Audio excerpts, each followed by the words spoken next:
Did you guys know that Osborne Dorsey in 1878 invented the modern doorknob? Like, his name is Dorsey and he invented the doorknob. I think it was meant to be. So, it is meant to be today as well on a Saturday morning to have some French toast in braised plums. So, I'm just gonna chop up these plums, just run my knife through the core, remove the core, and then cut them into these nice wedges. You could honestly do this whole, it just makes this process pretty quick, you know. To each their own, do it however you like. If you like standing in front of the stove for 45 minutes, you do you. Once I have quartered these, I'm gonna get a pan on low heat. uh, don't don't get it too hot, you're gonna end up burning. And then lay down a nice layer of sugar and just go in with all these plums. Don't put skin side down, that's my only thing. If you put skin side down, it's not gonna remove and leach out all these beautiful juices. That's gonna like dissolve the sugar and make this really nice jam sort of thing for the base. Once you do that, let's get started on the French toast. 3 eggs into a bowl. I'm making this for about 3 people, so 3 eggs, 1 egg per person. Tastes better when you crack it with one hand.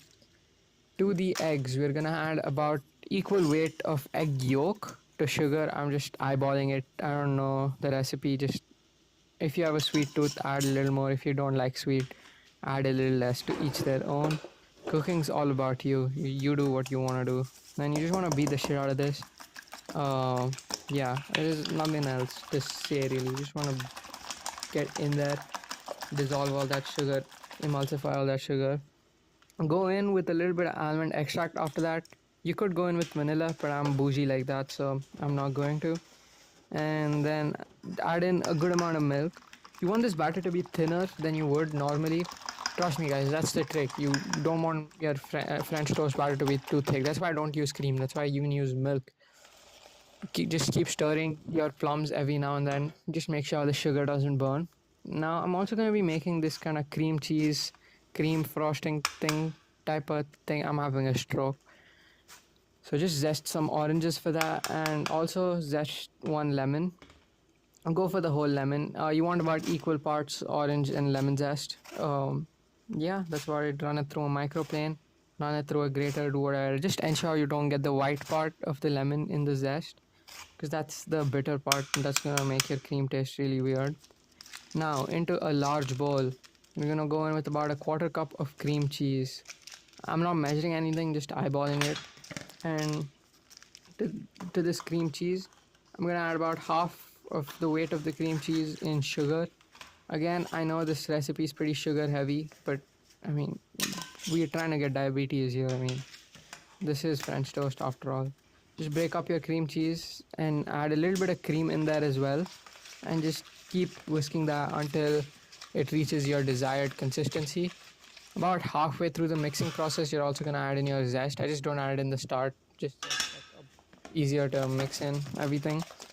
And I went until the cream cheese started clinging to my whisk. You could honestly go a little longer, but don't go too long, I say. Next up, we're gonna open up a little bottle of wine. That's the first thing everyone wants to do Saturday morning. Have a nice glass of wine, right? Anyways, pop it open, listen to that nice pop. And it's not a expensive wine, it's pretty cheap. Go in with a couple cups about halfway up the plums, and just scrape the pan, remove all the fond from the bottom if any formed at all. Just make sure nothing's sticking to the ground, and just cover that up and then leave a little crack in the lid just so it steams out a little. And now over a pan on medium heat, drop in a half a teaspoon of butter, spread that around, get that all nice and melted. Get some bread. I'm using this croissant loaf. I got it at Costco. It makes pretty good French toast. Dip in your bread into your mix. Frenchify it. Give it that guillotine treatment. Just spread your butter and go straight into the pan with all your bread. Give it a little bit, like get nice and crisp. You guys know how to do French toast. It's pretty easy. It's pretty straightforward. Give your plums a quick mix. Uh, take it until it coats the back of a spoon. I think that's pretty good. It's gonna reduce a little bit after you cut the heat as well, so don't reduce it like way too much. Get your French toast on a plate. Burn your hand in the process. Get your nice one. Take it out on the cutting board. I like to chop them up into nice thin slices, almost like you break the steak. You could honestly do this whole. It's just much more easier to eat when you chop them up. Place it on your French toast. Go in with a little bit of that cream we made. And this is the final touch. All that reduced wine that we have in the bottom, that has a little bit of dissolved sugar in it, that has all those juices that released from the plum. And honestly, guys, this is the best French toast you'll ever have.